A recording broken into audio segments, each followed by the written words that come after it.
الحمد لله الذي جعل المساجد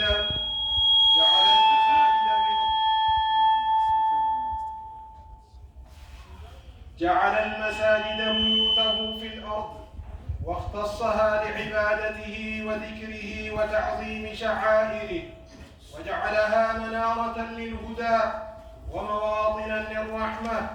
أحمده سبحانه وأشكره، وأشهد أن لا إله إلا الله وحده لا شريك له، وأشهد أن محمدًا عبده ورسوله صلى الله عليه وعلى آله وصحبه وسلم تسليمًا كثيرا. أما بعد، عباد الله، أوصيكم ونفسي المقصرة بتقوى الله، فإنها وصية الله للأولين والآخرين. قال عز وجل: ولقد وصينا الذين أوتوا الكتاب من قبلكم وإياكم أن اتقوا الله. عباد الله، حديثنا اليوم عن ركن عظيم من أركان صلاح الأمة ومركز من مراكز الإيمان والهداية، ألا هو المسجد ودوره في حياة المسلمين. المسجد عباد الله هو بيت الله. قال الله عز وجل: وأن المساجد لله فلا تدعوا مع الله أحدا. وقال أيضا: في بيوت أذن الله أن ترفع ويذكر فيها اسمه يسبح له فيها بالغدو والآصال. وقد كان أول ما قام به النبي صلى الله عليه وسلم بعد الهجرة بناء المسجد ليكون منطلقا للدعوة ومكانا يجتمع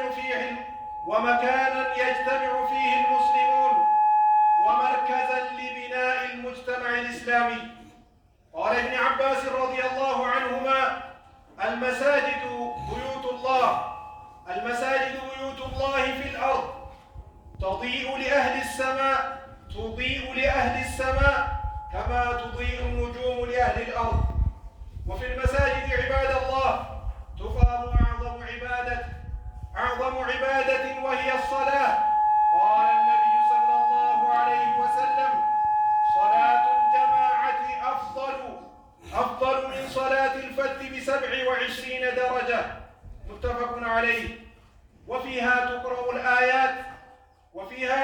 الآيات وتلقى الدروس ويربى الناس على الإيمان ويزكى النفوس ويعلم فيها الصغير ويذكر فيها الكبير. قال رسول الله صلى الله عليه وسلم: إن المساجد بيوت الله في الأرض، وإنه حق على الله أن يكرم من زاره فيها. رواه البزار። የተከበራችሁ አባቶች፣ እናቶች፣ ወንድሞችና እህቶች፣ የዛሬው ኹጥባችን የሚያጠነጥነው ወይም ርዕሰ ጉዳዩ ምን ይሆናል? ስላለንበት ስለዚህ ስፍራ ስለ አላህ ቤት እና ሚናዎቹ ይሆናል ማለት ነው። እንደሚታወቀው መስጂድ የአላህ ቤት ነው።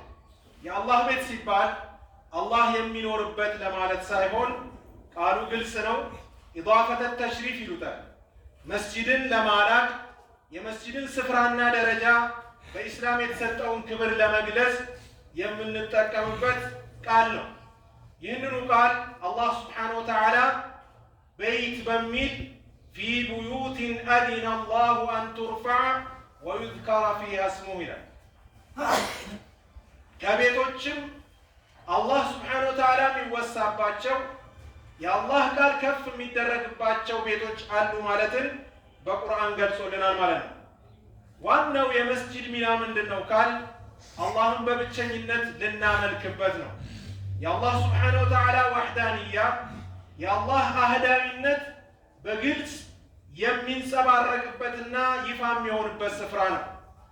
ነገር ግን ወአነ አልመሳጅደ ሊላሂ ፈላ ተድዑ መዐ አላሂ አሐዳ ይላል ቁርአን። መሳጅዶች ወይም የጸሎት ስፍራዎች የአምልኮ ስፍራዎች ማለት ነው ምንድናቸው? የአላህ ብቻ ናቸው።